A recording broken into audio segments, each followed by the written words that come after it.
મહેસાણા બાદ વાત હવે સુરતની ઉત્તરાયણને લઈને સુરત પોલીસ સતર્ક બની છે। ખટોદરા પોલીસે દોરી અને પતંગ વેચતા સ્ટોલની મુલાકાત લીધી। ચાઇનીઝ દોરીનું વેચાણ ન થાય તે માટે ચેકિંગ કરાયું। એસીપી અને પીઆઈ દ્વારા બજારોમાં ચેકિંગ હાથ ધરાયું હતું। Khatodara police station PI Bhavesh Rabari staff દ્વારા સરપ્રાઇઝ ચેકિંગ હાથ ધર્યું। ચાઇનીઝ દોરીથી લોકોને નુકસાન થતું હોય છે। થોડા દિવસ પહેલા વરાછા અને પૂણા પોલીસે ચાઇનીઝ દોરી ઝડપી પાડી હતી। દર વર્ષે જાન્યુઆરી માસમાં પતંગ મહોત્સવ ઉજવાય છે। અમદાવાદના આંગણે ઉજવાતા પતંગ મહોત્સવમાં દુનિયાભરના પતંગબાજો પોતાની અવનવી અને અનોખી જાયન્ટ પતંગ લઈને ગુજરાત આવે છે। હવે આંતરરાષ્ટ્રીય પતંગ મહોત્સવ રાજ્યભરમાં ઉજવાય છે। જોકે આ પતંગ મહોત્સવમાં સૌનું ધ્યાન ખેંચે છે અમદાવાદના મહિલા પતંગબાજ, જેઓને પ્રથમ મહિલા પતંગબાજ અને આંતરરાષ્ટ્રીય એવોર્ડ વિનરનું બિરુદ મળ્યું છે। ન્યૂઝ 18 સાથે વાતચીતમાં ભાવના મહેતાએ વર્ષ 2008થી અત્યાર સુધી યોજાતા પતંગ મહોત્સવના સંસ્મરણો વાગોડ્યા। પતંગબાજીના ક્ષેત્રમાં પોતાની કળા અને આવડત વડે મહિલાઓને ગૌરવ અપાવનારા ભાવનાબેન અમદાવાદમાં યોજાતા આંતરરાષ્ટ્રીય પતંગ મહોત્સવથી પતંગબાજ બનવાની પ્રેરણા મળી। પતંગ રસિકોમાં અનેકો ઉત્સાહ જે છે તે જોવા મળી રહ્યો છે। હું એ દ્રશ્ય આપને બતાવીશ કે હાલ આપ જે આ દ્રશ્ય જોઈ શકો છો, જે આંતરરાષ્ટ્રીય પતંગ મહોત્સવમાં જે જાયન્ટ પતંગ જોવા મળે છે, અલગ અલગ ડિઝાઇનના જે પતંગ જોવા મળે છે, ત્યારે અમદાવાદના જે ભાવનાબેન મહેતા જે છે તેઓ પણ એક કાઇટ ફ્લાયર છે અને 16 વર્ષથી તેઓ જે છે તે આ આંતરરાષ્ટ્રીય પતંગ મહોત્સવમાં ભાગ લે છે અને આ જે પતંગ જે છે તેઓએ જાતે બનાવેલા છે અને તેઓ જે છે તે આંતરરાષ્ટ્રીય પતંગ મહોત્સવમાં ભાગ લે છે 16 વર્ષથી। તેઓ ફર્સ્ટ લેડી જે છે કાઇટ ફ્લાયર તરીકેનો તેઓ ખિતાબ પણ તેઓ મેળવી ચૂક્યા છે। ને ભાવનાબેન આપણી સાથે છે, તેઓ પાસે જાણીશું। ભાવનાબેન, આંતરરાષ્ટ્રીય પતંગ મહોત્સવ આવી રહ્યો છે, કેટલો ઉત્સાહ છે?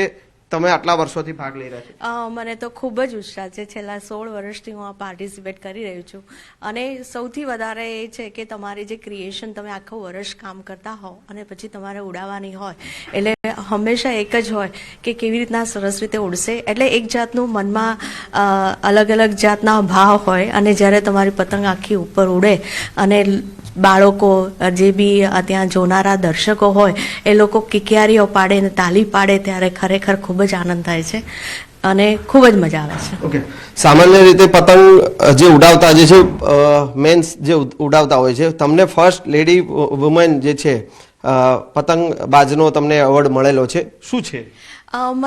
મેં જ્યારે પાર્ટિસિપેટ કર્યું ત્યારે શરૂઆતમાં હું જોવા જતી હતી।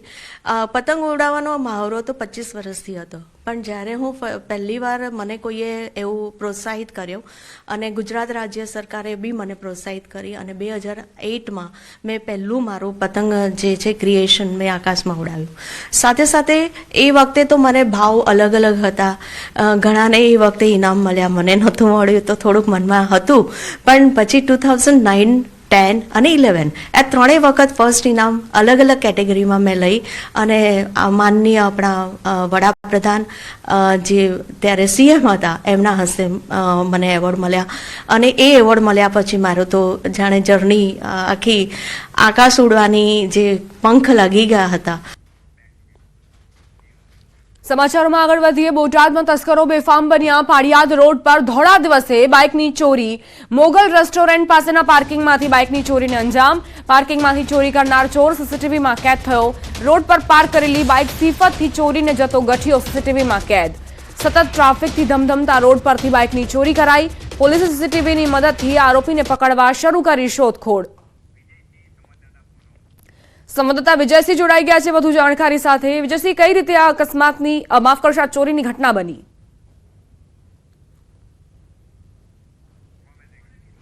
તો ફરી એક વખત આ ચોરીની ઘટના જે કેમેરામાં કેદ થઈ છે, બાઇક ચોરીની આ ઘટનાના સીસીટીવી ફૂટેજ સામે આવ્યા છે। અવારનવાર આ જે તસ્કરો છે તે વાહન ચોરીને અંજામ આપતા હોય છે, તેવી જ એક ઘટના પાળિયાદ રોડ પર બની। કઈ રીતે સિફતતાપૂર્વક ચોરીની ઘટનાને અંજામ અપાયો તે જુઓ। રેસ્ટોરન્ટ પાસેના પાર્કિંગમાં આ વ્યક્તિ આવે છે અને ત્યારબાદ બાઇકની ચોરીને અંજામ આપી તેને સાથે લઈ ફરાર થઈ જાય છે। એટલે તમે પણ જો પાર્ક કરી રહ્યા હો પોતાનું વાહન તો પહેલા ચેક કરી લેજો, કારણ કે જો આ વ્યક્તિના હાથમાં તમારું બાઇક અથવા તમારું વ્હીકલ આવી ચૂક્યું છે તો પછી એ સિફતતાપૂર્વક તેની ચોરીને અંજામ આપી ફરાર થઈ શકે છે। બોટાદમાં તસ્કરો કઈ રીતે બેફામ બન્યા છે તે જુઓ। પાર્કિંગમાંથી બાઇક ઉઠાવીને આ વ્યક્તિ ફરાર થઈ જાય છે। કોઈને કાનોકાન ખબર નથી રહેતી। જ્યારે વ્યક્તિ બહાર આવે છે ત્યારે તેમને ખ્યાલ આવે છે કે તે પાર્કિંગમાં મૂકેલું બાઇક છે જ નહીં। સમાચાર અરવલ્લીથી બીઝેડ કૌભાંડ મામલે તપાસ તેજ। સીઆઈડી ક્રાઇમે વધુ એકની અટકાયત કરી। અરવલ્લીના શ્યામપુર ગામના યુવકની અટકાયત। નરેશ પ્રજાપતિની અટકાયત કરાઈ। રણાસણ શાખામાં નોકરી કરતો હતો। સીઆઈડી તપાસ શરૂ થતા નરેશ પ્રજાપતિ ફરાર થયો હતો।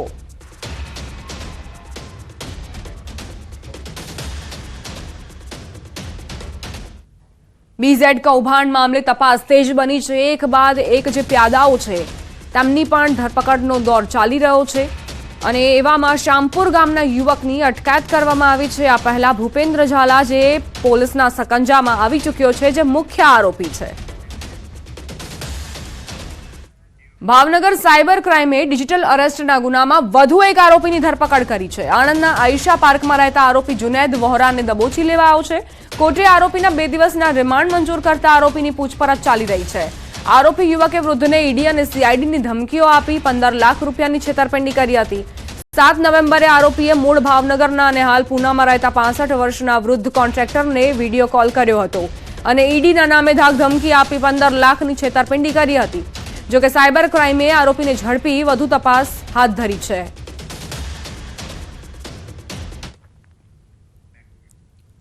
ચીનના એચએમપી વાયરસને લઈ કેન્દ્ર સરકારે તમામ રાજ્ય સરકારના આરોગ્ય વિભાગને એલર્ટ રહેવા સૂચના આપી છે, જેને લઈ આરોગ્ય વિભાગ સતર્ક બની ચૂક્યું છે। ભરૂચ જનરલ હોસ્પિટલ ખાતે તમામ તૈયારીઓ કરી લેવામાં આવી છે। હોસ્પિટલમાં વેન્ટિલેટર અને આઇસોલેશન વોર્ડ પણ તૈયાર કરાયા છે। હોસ્પિટલના ફિઝિશિયને લોકોને શરદી ઉધરસ હોય તો બહાર ન જવા અપીલ કરી છે, તેમજ માસ્ક પહેરવા અને સતર્ક રહેવા પણ સૂચના આપી છે। हमारे सिविल हॉस्पिटल भरूच में इसके चेक करने के लिए पूरी फैसिलिटी अवेलेबल है। आइसोलेशन वार्ड रेडी है, वेंटिलेटर्स का अरेंजमेंट है, पूरा स्टाफ इसके लिए ट्रेंड है। जिनको सर्दी खांसी जुकाम हो रहा है वो घर पर रहे, ज्यादा बाहर भीड़ में ना जाए, मास्क का प्रयोग करें, अपने हाथ को बार बार सैनिटाइज करें और हो सके तो ज्यादा से ज्यादा पानी पिए, फ्रूट्स खाएं। रुकाइશું એક નાનકડા વિરામ માટે। આપ જોતા રહો ન્યૂઝ 18 ગુજરાતી।